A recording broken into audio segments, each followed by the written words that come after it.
season. Okay. Move the metal away from the microphone. Okay.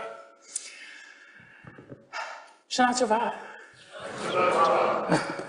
It's been a weird year, huh? I've been reflecting a lot. This year was harder than other years. This is my 7th year in the rabbinate, which is both a lot and not that many. It feels like a lot when it's only 7 for yourself, but I'm sure for my colleagues who have had much longer careers than I, 7 sounds like, oh, so little.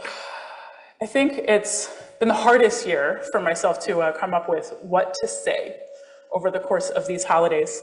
And so tonight I'm actually just going to introduce a little bit of a theme that I'm hoping will get woven throughout all of my sermons throughout this season, and that I hope will give us at least some tools to face the year ahead and to reflect on the year that we have had.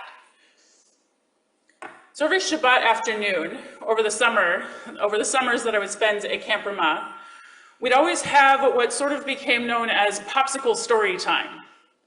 The entire Edah, so the entire age group, would gather under a large tree, and the counselors would hand out these big, round popsicles that were some strange blend of pineapple and pink flavored. I don't know what the pink was supposed to flavor. That says strawberry, all right. It was pineapple and pink flavored. And they had riddles on the popsicle sticks, so people would be exchanging their riddles with one another. And one of the rabbis, who was a rotating rabbi scholar in residence for the week at camp, whoever was there that weekend, would take a turn and tell a story to the Edah. There were some stories that came back to us every year, often told by a different rabbi than had told it the previous year. One that Brad and I both remember hearing each year, though he and I were in different Eidot, in different age groups, goes something like this. Once upon a time, there was a kingdom with a particularly selfish king. Anytime someone in the kingdom came to him for help, he simply responded with, "That's not my problem." "Your Majesty, I need help affording the food for my family." "Plenty of food in my pantry. That's not my problem." "Your Majesty, there's a shortage of the feed for the animals that run my farm. My farm feeds the whole community." "I seem to have meat here in the palace. That's not my problem." "Your Majesty, my mother is very ill. Could you spare some medicine for her?"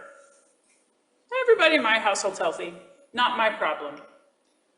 One day, a wise man in the community decided to show the king how his selfishness impacted the community, that he was not, in fact, the only one running the world. He toured him around to see the starving families, the suffering farm, and the sick women, and those tours seemed to have no impact on this king. And so the wise man decided to try appealing to the king's own selfishness. "You know what, Your Majesty? I have a really beautiful boat. I would love if you and your family would join me and mine for a sunset cruise on the lake to watch the sunset. It is the most beautiful thing you've ever seen, the sunset over the water." The king happily accepted this invitation.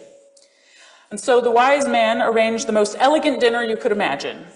The meal was delightful, the company sparkling, the wine sweet and refreshing, the sunset the most beautiful one you could imagine. The king was having the best evening he could remember in a long time. Then the boat owner did something strange. He went to the back of his boat, he pulled out a large drill and drove it into the floor of the boat and began to turn it. "What are you doing?" the king cried. "You'll sink the boat." "I'm only drilling in my corner of the boat. The floor where you're standing is fine.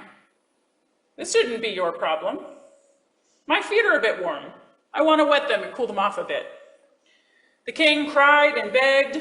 Eventually, the wise man stopped drilling, just before the last little crack, and the water began to flow into the boat. The wise man looked at the king and said, "I hope you now understand. What might not seem like your problem is still your problem. This boat is the world. We're all on the same boat. We must remember that we are rarely alone in a problem. We all must care for each other. And from that day forward, the story always went, the king became a generous king, and the whole community thrived, never hesitating to help somebody else. Nearly every summer, I heard some version of that story. Sometimes the kingdom started out idyllic and went downhill with a new ruler. Sometimes the whole town was on the dinner cruise. And sometimes it was just the ruler and his the boat owner, no other family. But the climax was always the same. A man drilling a hole in the bottom of a boat to teach a selfish ruler that one person's actions impact another. That when one person causes harm, it impacts someone else. There were always a handful of my peers who would roll their eyes and say, "We've heard that one before, Rabbi." It was really, I think, my earliest version of "there's nothing new in Hollywood." How many times have we had a Superman movie now? But I liked hearing it every year, because it was a story whose impact is both eternal and evolving. It was one we sometimes needed to be reminded of.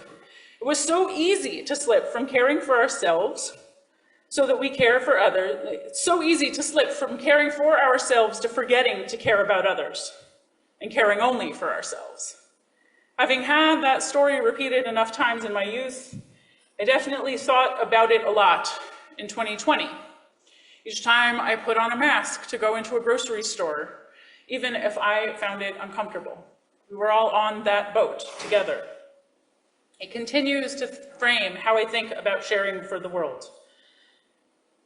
Our world is, in short, full of retold and revisited stories, and stories that take on new meanings each time we encounter them.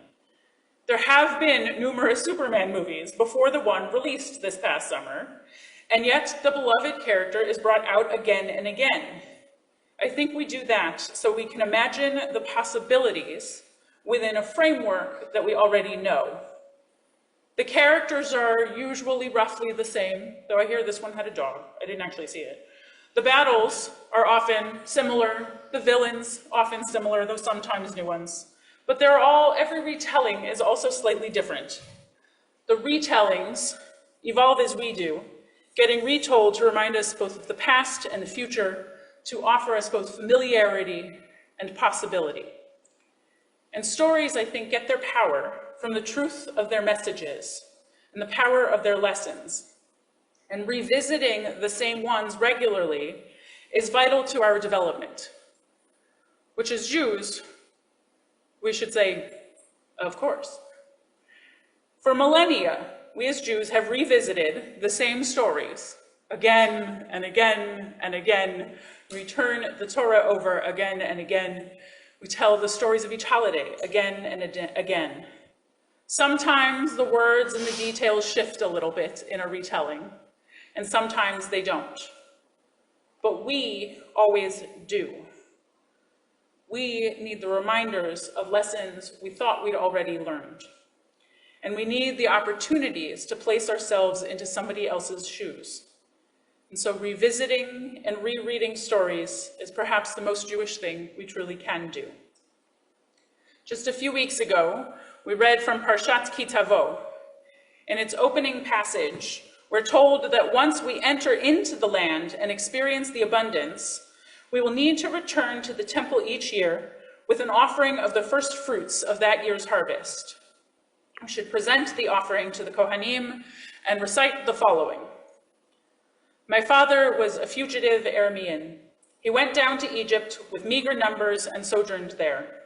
But there he became a great and very populous nation. The Egyptians dealt harshly with us and oppressed us. They imposed heavy labor upon us. We cried out to Adonai, the God of our fathers, and God heard our plea and saw our plight, our misery and our oppression.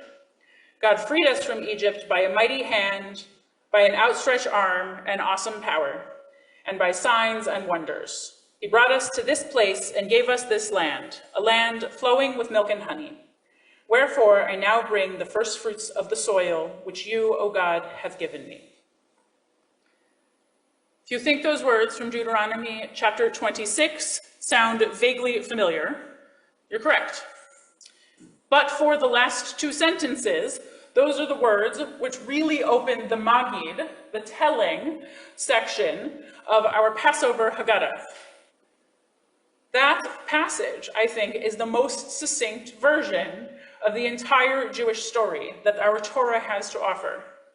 Jacob, the fugitive Aramean, was our father, a wanderer, and was homeless.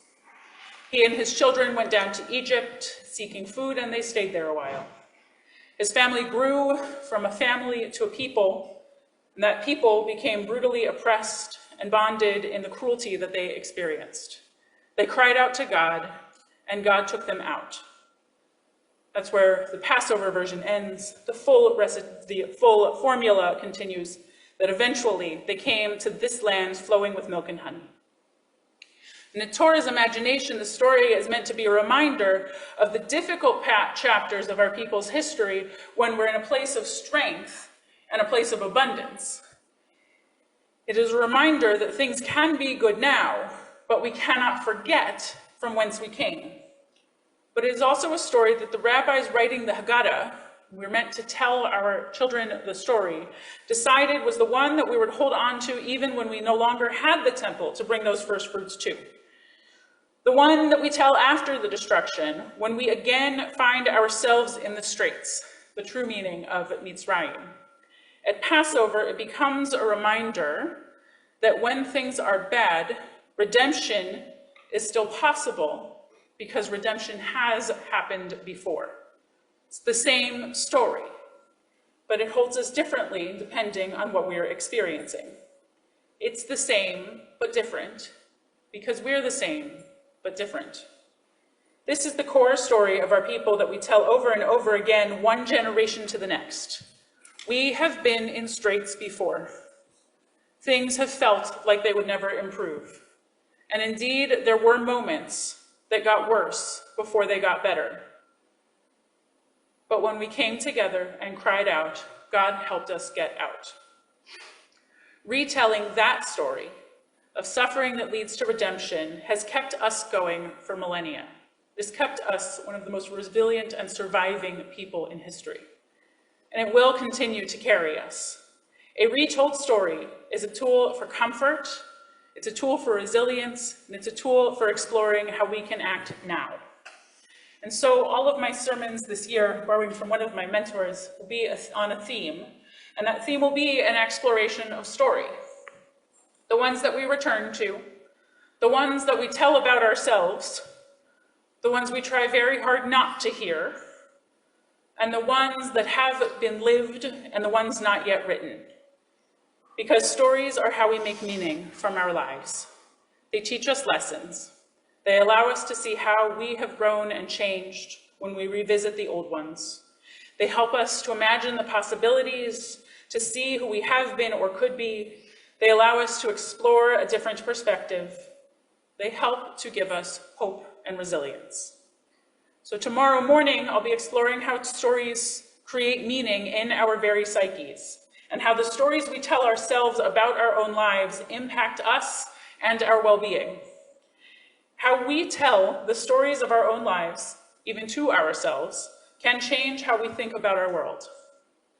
On Wednesday, I'll explore how we share our personal Jewish stories. I strongly believe that the way we tell those stories can impact those who would be our allies and help them understand us, the Jews of today, the Jews of history, and the Jews that history has created today. I hope that how we share our own stories can make the tiniest step toward dismantling the machine of anti-Semitism that we've seen operating too well in the last year. On Kol Nidre, I will challenge us to hear differing stories that I think lead to the division that we're experiencing within our own community. I know it sounds strange to say, but I actually kind of hope you disagree with me about something that I will have to share that night.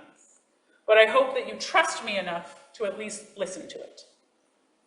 And on Yom Kippur, we'll remember the stories of those who've come before us and let them help us to remember that there are stories we are still writing and stories not yet written, not yet lived. There is still possibility for growth and change in this world. There is hope. We will yet write the next chapter.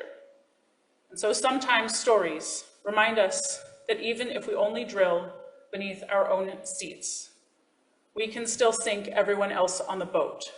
And so we cannot act without others in mind. Instead, we should mend the boat and share the meal over the sunset. Sometimes stories remind us that we are not the first to have struggled, and that we too can get through the hardest of times just as our ancestors did, or just as our favorite characters in a Superman movie. And sometimes stories simply help us to reground ourselves in who we are. And so this year, may all of the stories that we review, the stories that we write together, bring about redemption speedily in our day. May this year be the year in which we write the story of peace.